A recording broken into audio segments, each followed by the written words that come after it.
both my parents don't sing. Mm-hmm. So I feel like maybe it was somewhere on my dad's side because my dad was like, well, I was in choir, but I never really sang. And my mom joined her church choir and she's like, can you give me lessons? And I was like, sure. And I was like, whoa, definitely did. I love you, Mom, but definitely did not get my voice from her.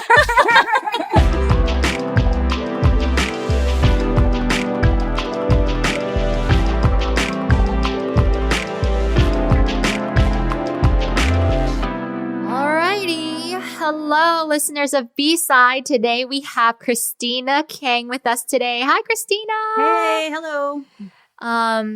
So we're just gonna get right into it. Cristina, I know you're a teacher. How's your summer going? It's been amazing. It's been so nice, so restful, so needed. Yeah. What's like your favorite thing about the summer so far? Just being with my dog.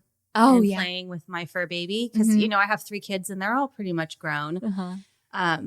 21, 18, and 15. So they are self-sufficient and just want to do their own thing. So my fur baby, Momo, my little cavapoo, is my love. So he cuddles with me and we play. So it's been nice just like having the summer to spend with him, and he's like in heaven having me home. Yeah. I met Momo once and I'm having a bragging moment right now. Momo really liked me when I first went there. So that was really awesome. He did. I love the validation of fur babies. And I must say, he doesn't like everybody. Oh. So that's a reflection on you. Wow. Even more. Hey guys, are you listening? Man, I'm just a fur baby person, I guess. Bring your dogs. There you go. I'm just kidding. But yeah. When does school start up for you? I have to go back August 16th or 17th. Oh, that's coming up. It's coming up soon. And then that following week, school will actually start like on Thursday for our students. I'm in LCPS. So we actually start a little later, I think it was in FCPS. It's like a couple of days later. Okay. Yeah. Christina, what do you teach? I teach elementary school music. Oh my gosh. Yes. I still remember my elementary school music teacher's name. Shout out to Mrs. Slack. Very nice. She was a wonderful lady. I always had fun in music class. I'm sure the kids will be like that. Like the kids will think that about you. I hope so. I try to make it fun. Yeah. Oh, what's your least favorite lesson to teach? And then like favorite lesson to teach? My least favorite lesson to teach sometimes actually is recorders. Just because it can grate on you after a while. Yeah. That sound. I bet. My most favorite lesson, I actually really love it when we do our unit on the musical time periods, historical time periods, because I'm also a bit of a history nerd. And before teaching music, I taught 6th grade social studies for about 4 years in FCPS. So that kind of combines my like love of music and love of history, and I totally geek out. So that's my favorite unit to teach. All right. Do the kids seem as interested in this music history? So I think they do, unless they're totally just faking it because they want to pass. I try to make it really, really fun for them because I know history can be like super boring, and they're probably like, why do I care about music? But we play games. We do like, I actually bring in like arts and crafts for them to do for the different periods. Yeah. And watch like cool little clips and then learn music from that time period. So this is my first year teaching elementary music after kind of a break. So it seemed to go well this last year. So we'll see this year how it goes. Yeah. As we're talking, it reminded me, how is your throat doing? Oh, yes. It is feeling really great because I had vocal nodes. I had Right. Yeah. I was like, you want to tell us the background? Yeah, I was having some vocal issues since I would say like February timeframe. And I thought, because I had gotten sick, so I had a really bad cough. And then right after that, the allergy season this year, I think just crushed everybody in Virginia.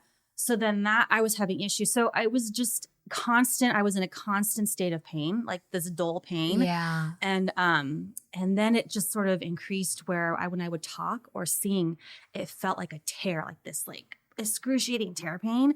And then I went, oh, you need to go see a specialist. Yeah. So I went and he, stuck that camera down your nose, which was really uncomfortable. It was kind of cool seeing the video. And then you could see your vocal cords. And I was like, fascinating. And I wanted to ask him to record it so I could show my students. But I didn't get a chance to. Then I told my husband that, and he's like, you're weird. I'm like, that's why I'm a music teacher. Yeah, he was like, oh, yeah, you had an ulcer. And anyways, long story short, before I'd gone to see the specialist, because it takes forever to be seen, I put myself on vocal rest. Mm-hmm. And I think it was just a combination of back to teaching music. I'm singing and talking all day. Right. And then, singing on praise team. So I think, and then being sick and allergies, I think it was just like the firestorm of like not being healthy for my vocal cords. And so I had 2 little baby nodes on it, and then the ulcer on my vocal cords that was starting to heal. So yeah. Tell us about the hole in your nose. Oh my God. This was so fascinating, guys. Okay. So he puts the little camera down your nose. Well, first they spray this numbing spray up, which was weird, but then it was actually kind of cool. And then he puts the camera in, and you have like these cavities in your nose. He goes, that's interesting. And it was this little itty bitty hole. He goes, what's interesting? He goes, that hole. I'm like, is that hole not supposed to be there? He goes, nope. So I was like, should I be concerned by this? And he was like, well, have you had surgery before? And I had major like oral surgery when I was 18.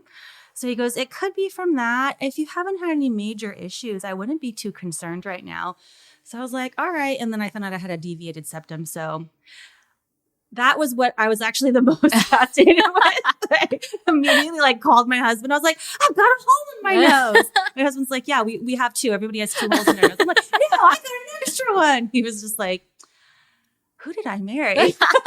Then I tell everybody at our praise team practice, I was like, guess what? I have an extra hole in my nose. Because I found it absolutely fascinating. Yeah. I feel like maybe that means I could breathe better, but no, I don't think so. No special benefits of having that extra hole. None whatsoever. Besides Dang. having actual, I've had like sinus issues for years. And he was like, yeah, that's probably it, because of that extra little hole, like, having just that allergy, sinus issues and stuff. And your deviated septum. I'm like, all right, yeah. Cool. What was the oral surgery for? So when I was a teenager, I had really like my jaws were misplaced. So they like basically reconstructed my jaws and moved my lower jaw so it would be placed correctly. And then the top of my mouth was too narrow. So they like, this is really gross, but actually fascinating as well. They cut the top of the roof of my mouth and then spread it to shape it like more normal, of like a U shape. And then like took bone fragments from here and there and kind of reconstructed it. Oh my gosh. Yeah. When I was after my senior year of high school in England, and I was like, all right, they had a wire in my mouth shut. So like for 2 weeks, I could only eat through a straw. And then I think like, well, before that, this is actually a pretty funny story. Before that, I had to get my molars removed because, you have to get those done before you get major work done. And then had my molars removed, not pulled, pulled out. And then I think like a few days later, my family and we went on a trip to Paris, but I was still really swollen and a lot of pain. So they gave me these really great like painkillers. So every time it was starting to wear off and I was getting grumpy, all my family members would be like, take your happy pill. I'm like, meh. Okay. Did you feel a difference in your, I guess, everyday life or, just like everyday things after that surgery? I did not. Oh. That's the weird thing. Like, well, the big thing actually is like my jaw wouldn't, because the big thing was my jaw would click all the time. Oh. And then like my 2 front teeth didn't really quite touch. Okay. So obviously that went away, but like I didn't notice a difference in my singing because I was singing even then. I didn't notice a big difference in my singing, to be quite honest. I didn't notice a big difference in like my voice. I don't think it like changed my face shape, but you would think it would because you're dealing with your jaw. Maybe I should go back and look at pictures. I'm like, huh. But I was actually 17 at the time, so it's still pretty young. Yeah. So I'm going to expose you a little bit, but you Yes. guys, Cristina was an ex-opera singer. I was. Hence her beautiful voice on stage I was almost an every opera singer, Sunday. yeah. Could you tell us about that? Like, how did you even discover the interest and the passion for opera and what led you to kind of pursue that? So I always have loved singing. I mean, my parents were like, you came out of the womb singing. They have pictures of me. I was just like, what are you going to be? I'm like, and it was always, I'm going to be like a doctor and a singer. I'm going to be a policewoman and a singer. It was always this, and a singer. Mm-hmm. So I've always been singing. So, started like most, I think kids do, doing choirs. Right. And then my dad was military, so we moved around a lot. Mm-hmm. And depending on where we lived, did some like children's theater stuff. But it wasn't until I got into middle school that I started taking some voice lessons because a choir teacher was sort of like, hey, you have some talent. So why don't you learn how to sing classical music? And even then I wasn't thinking opera because I actually, ironically, I don't enjoy listening to opera music. I love classical music. I think that's your hot take. Like, you're an ex-opera singer and you don't like listening to opera. I don't really like listening to opera. So it's kind of weird. But so I started learning classical technique that way. Mm-hmm. And then when I went to college, I actually had planned on just majoring in music education. I had just always thought I'm going to be a music teacher. And then I had a voice teacher that was like, no, you need to be a vocal performance major. You need to sing opera. You need to do opera. And I went, okay. Yes, I am going to be a famous opera singer. So that's how I really got into opera, was when I started college. Had done classical training, I think starting my like 8th grade year, but really got into opera in college, started doing, different vocal competitions, different internships. And then when I graduated, actually got married fairly young. My husband was in the military as well, ironically. But how old were you when you got married? I was 20. Wow. Very young when I got married. Totally not planned, but God has a plan. So, and his plan is always perfect. 23 years later, we're still going strong. But I was really lucky that even though we were kind of hopping around with him being in the military and being stationed places, that I was able to kind of get work with different smaller opera companies or theater companies doing either musical theater or opera in that way. How big would you say the industry is? It is... Well, I've been out of the industry for 20 some odd years. But it's pretty big. Okay.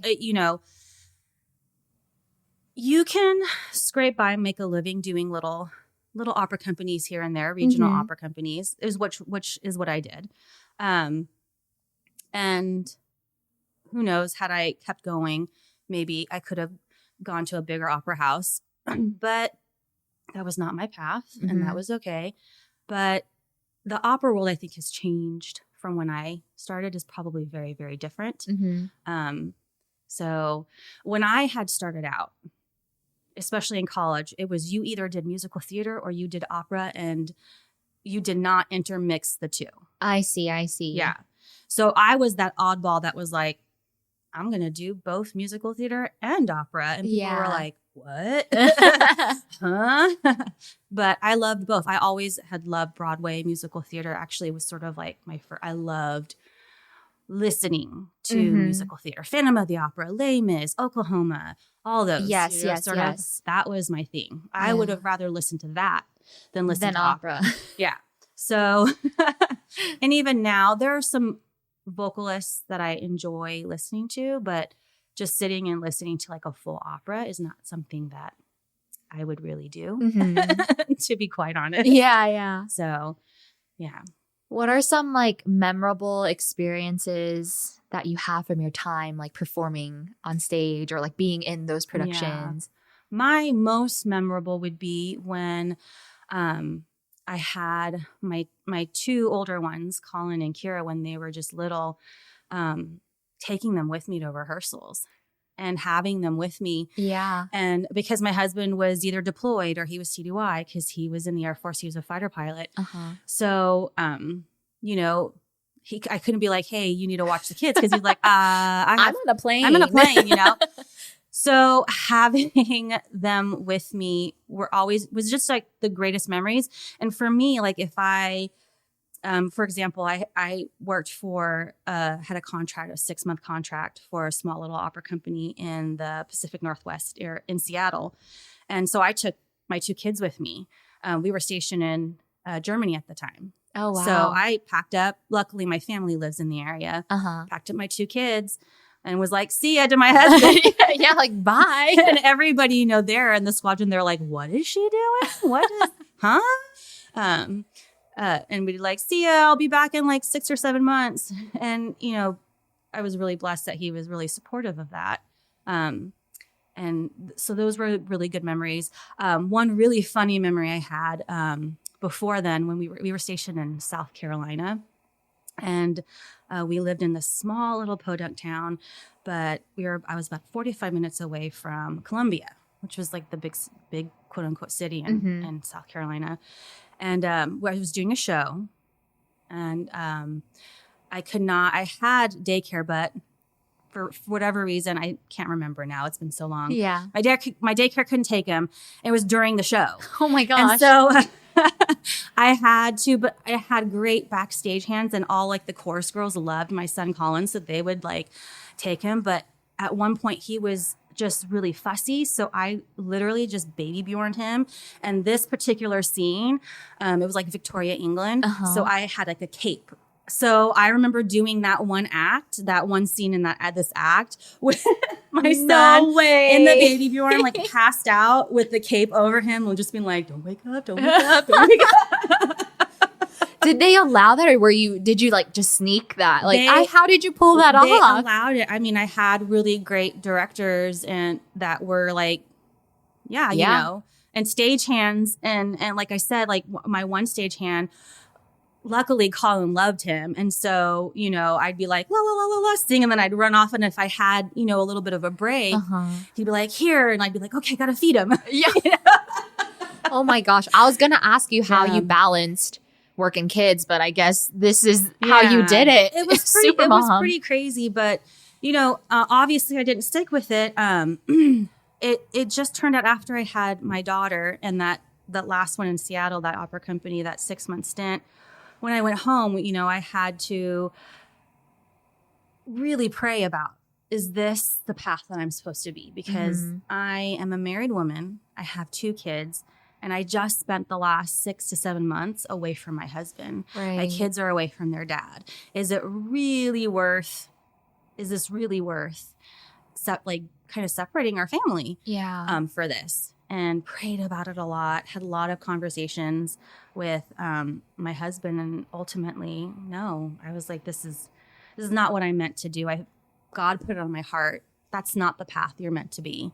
Yeah. And so had an offer to go back with that opera company and do a lead role in Madame Butterfly. Oh my gosh. I was like, oh my gosh, that's like a dream role. Yeah. And I was like, I can't.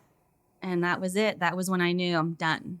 So I essentially sort of retired from performing and went, all right, so this is it. I'm not going to do that. It was hard too for, you know, a few years. I was actually kind of really sort of like sad and a little bit resentful. Like, why did I have to give up my career? But I went back to school, got my master's in education, you know, started teaching, and I've just loved, I love teaching. Yeah. So. I mean, like, you know, in the time when you were praying about it, thinking about it, talking about it with your husband, like, was it easy to get there? Like, was it easy to be like, you know, coming from a neutral place, like a logical place, or were you very like, I don't want to do this, but I'm talking about it, was not thinking easy. about it? Yeah, I didn't want to do it because that had been, I got married very young and I hadn't expected to do that. I really went into school.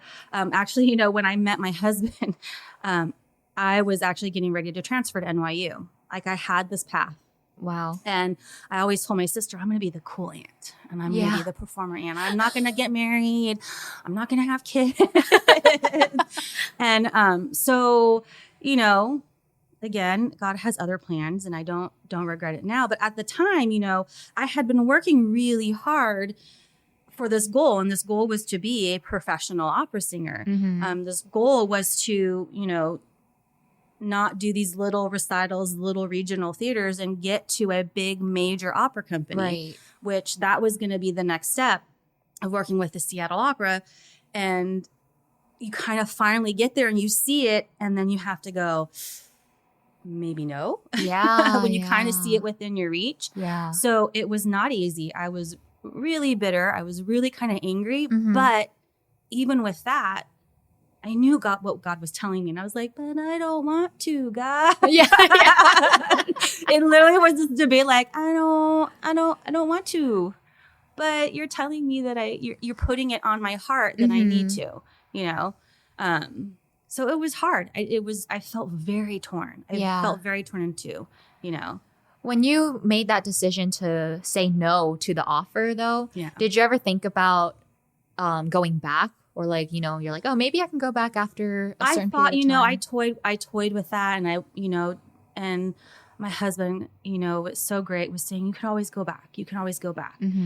But in the back of my head, I knew I can't because in the entertainment industry, even in opera, musical theater, even in that, there's an expiration date. There really is. So you have older singers, but they've been doing it. They've established their career. So you're not going to have, 30, 40-year-old coming in to try to establish their career when they have young 20-something-year-olds who can do it. And it takes a lot of work. You're an athlete. It took years of me vocally training, practicing every day for hours and hours and hours with multiple vocal coaches, dialect coaches, it just takes a lot. So kind of taking a break and then thinking, oh, let me get back into it. I was like, oh no, I'm too old for this. Yeah. No, that ship has sailed. Yeah. I never thought of it as it being like a sport.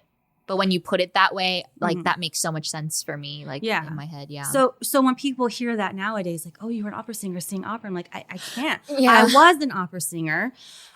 I could kind of sing classical if I warmed up and practiced, but I will never have the opera voice now that I had then in my 20s, because again, I was in primo shape. I was in the height of my like physical vocal conditioning, that I just won't be because I haven't kept up with that sort of singing. And also I'm older. So your vocal cords change. Yeah. What was like a memorable coach or dialect coach, like vocal trainer, memorable or favorite, maybe even least favorite? I don't know. I really loved, it was a vocal coach that I had. His name was Richard DeRosa. And he was mostly for musical theater, but he was just, I met with him working in South Carolina. And he always just knew how to describe things in a way to get your voice to where it needed to be for that particular song or for that particular style of music. What was like a moment you remember? Like you were kind of struggling here and then he explained it in a way and you were like, bam. There are too many. Where I really honestly can't just describe. And also remember, because again, it's been so long, but he's just one that I remember. The vocal director in Seattle, her name was Pamela, and Loved her to death because she just believed in me so much. So I remember when I went to go and audition for her, I was 20, maybe mid to late 20s, had my son and my daughter. And I went on a whim. I saw this audition and I'm like, all right, let's do this. Right. My mom drove me into the city. I was like, okay. And she didn't know me from Adam. Again, my family lives in Washington State, but I hadn't ever really lived there for any significant amount of time. And I'm just this nobody coming in. And she really saw something in me and literally just like took me under her wing and was like, come with me. Yeah. let me I choose you. I choose you. And I don't think it was because I was just this phenomenal voice, because it's true when they say there's always going to be somebody better. There's always somebody better than you. And in that industry of musical theater and opera, there's always somebody who looks the way the director wants, or they have a particular sound that the director wants, So it wasn't because like, oh, my voice was just so amazing. It was just, she just saw something in me that was like, I like this kid and I'm going to take her under my wing. She worked with Pavarotti. So and that's why I was like, Yeah. Oh, wow, crazy, because everybody knows Pavarotti, right? So that was pretty fascinating, which also kind of broke my heart even more when she was like offering me this role and had worked really hard. I did the Metropolitan Opera competition with her in Seattle. And then had to be like, I'm out. It was a really heartbreaking decision because she had placed so much faith in me. And then I was like, I think I'm done. Yeah. I'm out. So, but I'm sure she's doing fine. I'm sure she found other people. Yeah. So listen, Sopranos, we're a dime a dozen. We are. I'm a huge language person. So I'm the type of person that's like, I wish I could learn every single language in the world. How was that with the opera setting, learning the language, the dialect? That was my nemesis. So every vocal director, every competition I ever did, they're like, your tone is great, blah, blah, blah. This is wonderful, but your diction is horrible. And I'm like, I struggle with English. I'm a hapa. I spoke Konglish growing up. Please leave me alone. So in college, if you are a vocal performance major, you have to take something called vocal diction. And it's literally just a class on how to look at Italian, German, and French, the three major languages for most operas, and how to look at the word and phonetically kind of sound it out and pronounce it correctly. You don't learn the language. You have no clue what you're saying besides the translation. Right. I mean, you do have to take a year of a language. I took French. Mind you, I was so bad at French my second semester. My professor said if it was conversational time, and my professor said, if you don't come, I will pass you with a B. And I went, deal. That's how bad I am at languages. So I just said, don't come. Yeah. So some people would be offended. I went a B, deal. Not offended. I will take you up on that offer. Because I just, like I said, I do not do well with other languages. So that has always been my nemesis. My pronunciation is something that I've always really struggled with. So, when I was performing. So it took I focused a lot on going to people I knew who spoke the language, whatever song I was singing or whatever opera I was in that language, and going, sit down with me. And we're going word by word. Yeah. Help me out. Yeah. Tell me, what does a typical day of training look like when you're in it, when you're doing your shows, or even maybe when you're in school? I don't know. What does that look like? For me, starting with school, and I kept this, I mean, I would, 'cause your voice is your instrument, so you can't overwork it. But you would have at least at least 45 minutes to an hour and a half, depending on your teacher, you would have with your vocal professor, your vocal teacher. And then that's your lesson. And you're working on technique at different exercises. If you have arias that you're working on, you have a recital you're preparing for, you have a competition that you're preparing for. Because that's the one thing with opera too. If you're not, when you're starting out, you'll do competitions to try to get your face shown and known and your name known for different opera house. Yeah. Opera did you compete a lot? I did. Which did you win a lot? I did. Oh, snap. But so you would have that lesson. On top of that, I personally every day would go in and practice for at least 45 minutes every day. So that's on top of my probably usually hour-long voice lesson. Then if you're in a show, which normally you are, then for rehearsals, you're in rehearsals for at least 2 to 3 hours where you're singing for 2 to 3 hours. Yeah. And then you kind of start that all over again. And then even after rehearsals, then it doesn't happen every day, but then you might have to work with a vocal coach. So you have your vocal, like your lesson, like your vocal teacher, that's your person that you've hired, that you're paying, and you go to them consistently. I see. Then you have vocal coaches that usually like the vocal directors, and then they'll come in and be like, they're the vocal coach or vocal director for that particular show, whether it's opera or musical theater. And then they'll go, hey, we need to work on this song for this scene. Yeah. Come in after on this day and let's work on it. How do you take care of your voice when you have those long days? So it's a lot of, first of all, it's knowing how to train your voice to sing correctly and to sing healthy.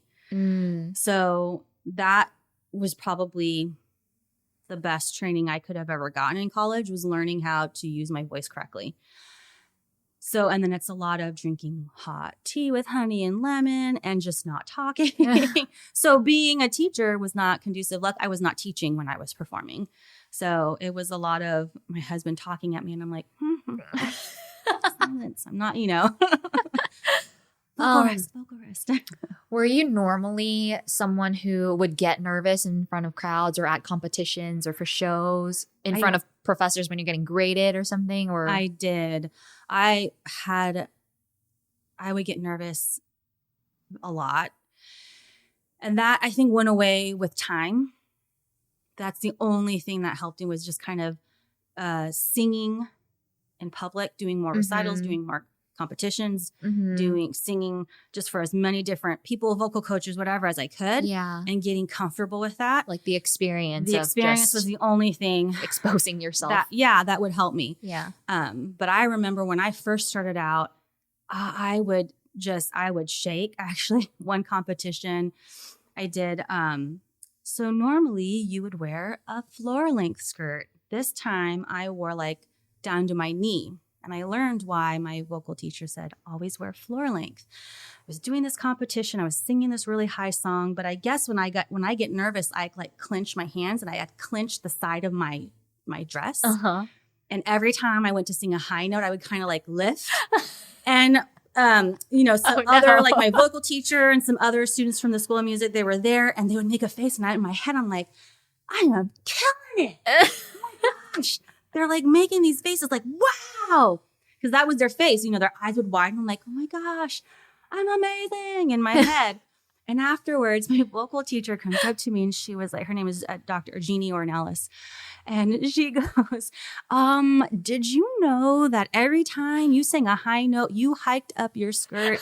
Or if it was a run, it would go up, up, up, up. We thought you were going to flash the judges. And I was mortified. So from then on, I never wore anything other than a floor length skirt or dress, because I was like, oh, so it wasn't because I was amazing. It was because I almost flashed the judges. Got it. Do you remember what you placed in that competition? I placed first. It worked. But the hike skirt up was just the semifinals. From there, I made it to the finals. I see. And from the finals, first. That's so funny. Oh my goodness. Like outfit malfunction. So that was the joke that whole year at our music school too. Like, just show a little bit of leg and maybe you'll win. I was like, hey. Oh my gosh. Let me catch my breath. Okay. So from what I hear, it's like since day one to now, you've always been singing. Always. Like always. It's been a part of you. Are you ever tired? Like, is it still as enjoyable and fun and like life-giving to you as it was then versus now? It is.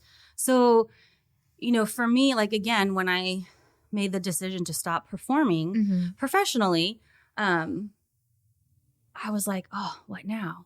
And I would sing at home, in the shower and car, and would do little things here and there. But going to church, that kind of became the new avenue. Like, right. Oh, she sings.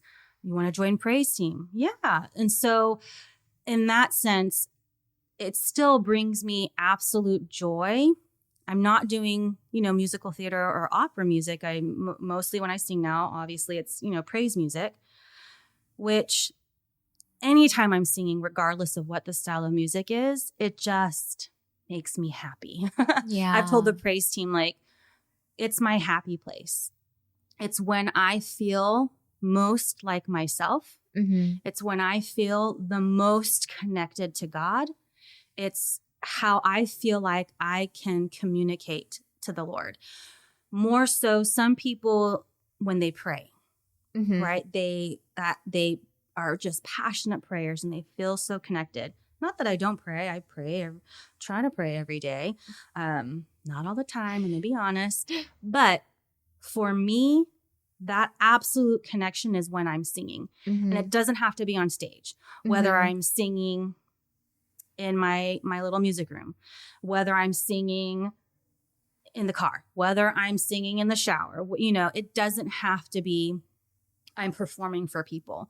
Anytime I'm singing, that's when I feel like I am communicating, I'm communing, I am in connection with the Lord. Yeah. And I've always felt that, even when I was doing classical music. I remember doing a competition one time and I was singing this aria from Carmen. Oh, wait. Also, I'm going to pause you. Yes. Could you explain to us what an aria is? An aria is basically, in opera, you have different sections, and the aria is like the main song. I see. So most music, if you hear pieces of music from opera, those are arias that you're hearing. Okay. It's the big solo for the tenor or the soprano or the mezzo soprano or the baritone. It's like the main solo. Okay, thank you. So I was doing an opera, and to this day, I kind of even still get a little bit emotional. And it's Jeudi, and it's Michaela is singing, and she's pleading to God. Now, Carmen has nothing to do with religion. It is as far from godly as you can get. She's pleading to God because she wants her man back. Carmen is stealing her man. Yeah. But in that moment when I was singing, I was like in tears because I was like, that was a God moment because I felt so connected, and I was not, that was the first time that I felt no nerves in a competition. The first time. And I distinctly remember it still to this day. I had absolutely no nerves. Up until that point, even singing, you still have these nerves. But I was so freely in the music. And I knew while I was singing this aria, I was also in my head just going, thank you, God. Thank you for giving me this opportunity to sing, to share this with people. Thank you for giving me this gift. Yeah. Because I know not everybody has this. Yeah. And I just remember thinking that while I was singing. And it was just the most freeing and joyful moment I've ever had in singing. And so from that point, that distinct point, it was a competition it was in Texas. And I remember that was a turning point for me where I said, whenever I sing, I'm going to do it joyously to the Lord. Doesn't matter if it doesn't have to be Christian, sacred music. I'm going to sing it as praise to the Lord. for your gift, for my gift, because he has given me this gift. Yeah. You know, it's not me, it's the Lord. And from that moment, it was so freeing for me. Yeah. Where I could just be like, it's not for me, it's for God. You know? Yeah. And it was very freeing. Wow. It was really awesome. And, you know, like you mentioned, opera and leading worship might not have a lot of similarities. Like they're very different. But if you had to kind of come up with some similarities, would you say there are? There are, in the sense that how I approach it is very similar to how I approached with opera. Make sure when I'm given a song, I'm very reflective about the lyrics. Some people get really hung up on like the notes, which, yeah, you need to know the notes. You need to make sure you're singing on pitch. But for me, I always make sure I really read through those lyrics, and I always pray and I think, what is God wanting me to sort of not relay, but why this song has been given me to me for a reason. So what is my purpose in the sense of, I know this is for God's glory, but what is my purpose? What is God wanting me to do with this song? And I think of the lyrics. Now that I'm leading, when I pick songs, I'm very, very conscious about lyrics. Like, what do these lyrics mean within the context of what, if I know the sermon, you know, what the sermon's going to be about, or, you know, the subject matter, what's the meaning of it? And I pray. And I always pray, is this the song that I am meant to be? Are we meant to be singing this song this Sunday? Yeah. And I really believe that God will help me choose correctly, you know? So in that sense, and I've always taken lyrics, even as an opera singer, even in musical theater, I always took the lyrics very, very seriously when I would prepare, because that is the link to, I'm having a moment with the audience. I want to have a moment with our congregation, because we are worshiping together.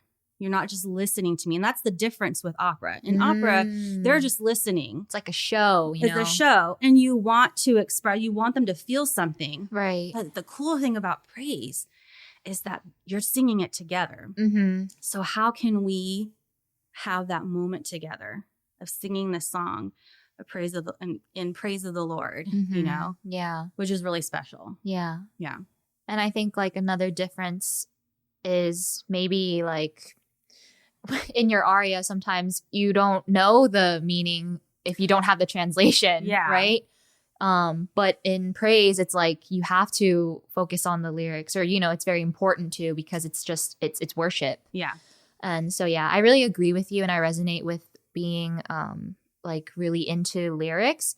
Because for me, even for like non-praise and worship songs, I'm sometimes listening and I find myself singing along just because I know the tune. And then I catch myself like, I'm like, what am I singing? Because like sometimes the lyrics are just so like meaningless. I don't know if you guys have ever felt this before, but yeah. And so even when I'm leading or singing the praises, like I really try to like digest what I'm singing, because I've noticed that on the days that I am rushed or something, like on the weeks that I'm rushed and I don't have time to really think about the lyrics and I'm just like going along musically, it just feels empty. Like I don't know how to explain it, but it's just like I'm just singing a shell of a song kind of thing. It does. And one thing that I like to do as well, and I did both with opera and also with praise music too, with the lyrics, is how does this pertain to my life experience?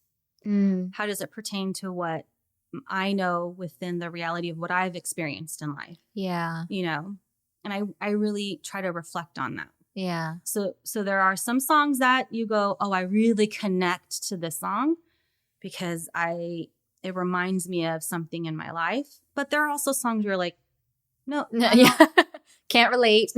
can't relate. I don't get it, you know? You know how you're teaching now? I mean, have you ever thought of going, like being a professor for classical singing, or like maybe even directing operas, or like becoming a director for something like that? Or like, you know, I did for a little while, and I have given voice lessons for did some vocal coaching for a little bit there. For me, I consciously decided to kind of remove myself from that world. I'm still more than willing to do some vocal coaching, vocal lessons, even for classical vocalists.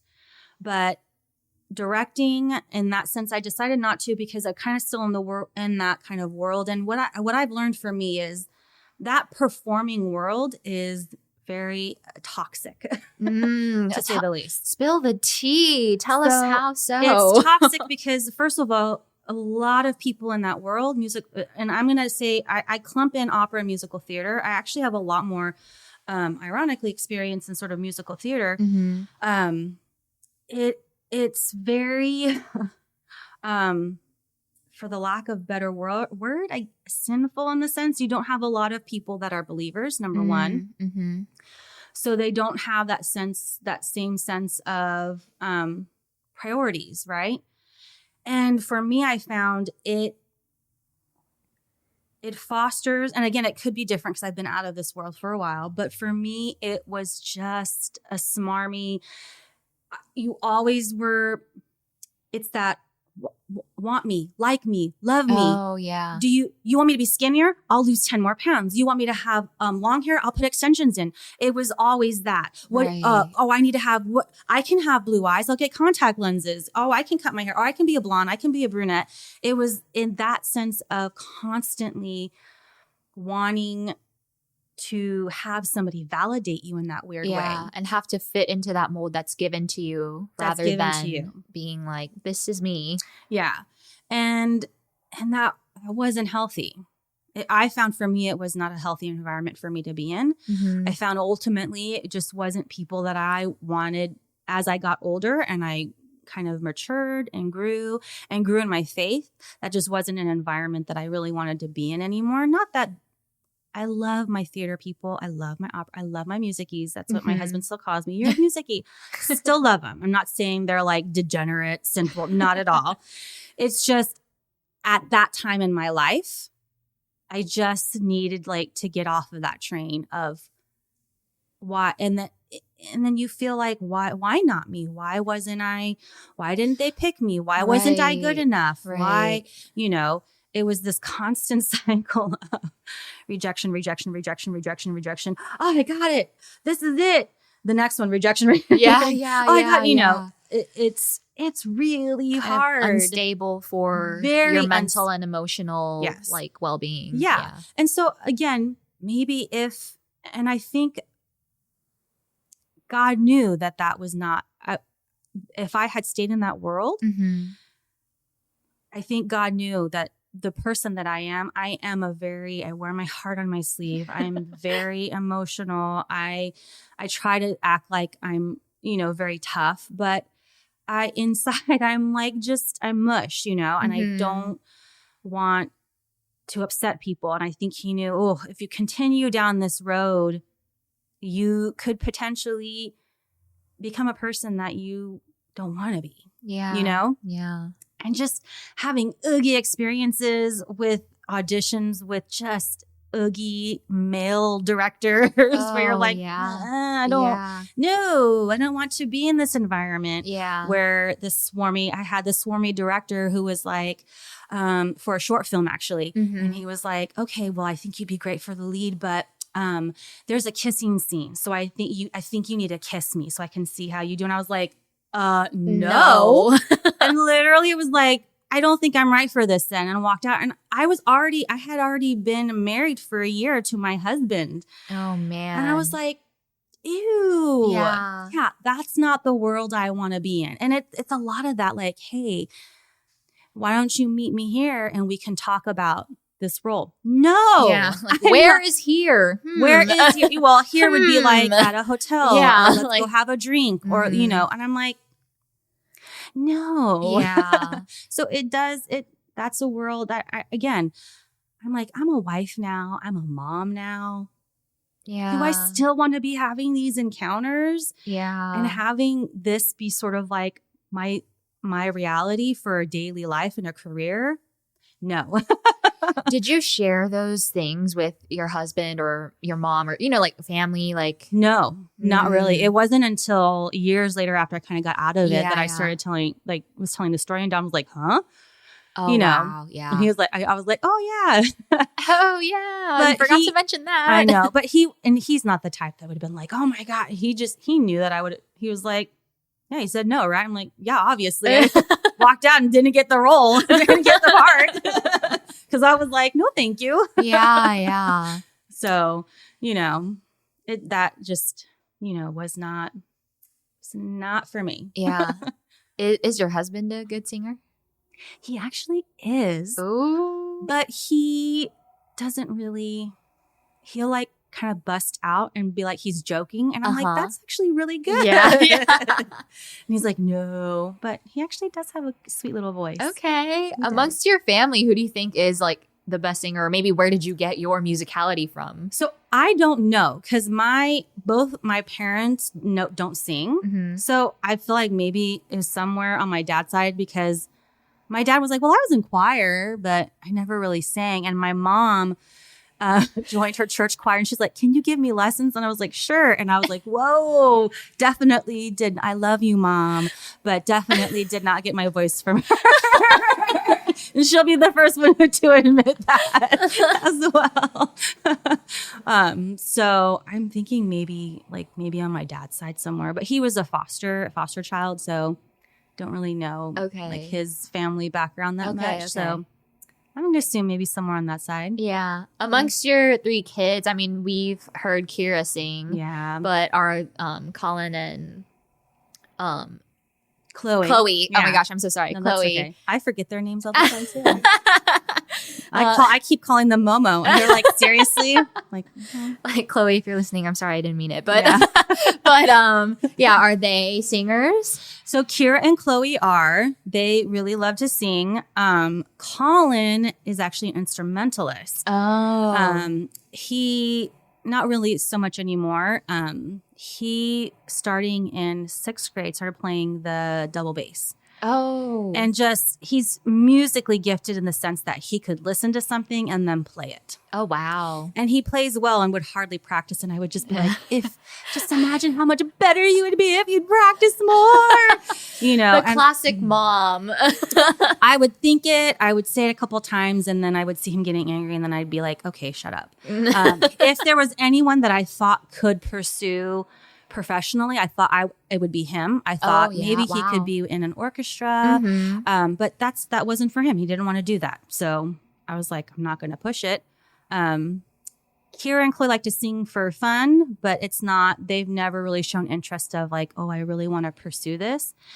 And I don't think I would have wanted them to as well, to be quite honest, just because, again, my experience in that world, it's not really a world that I want for them. Yeah. Now, I don't know if they came back when they were older and they were like, oh, I want to try.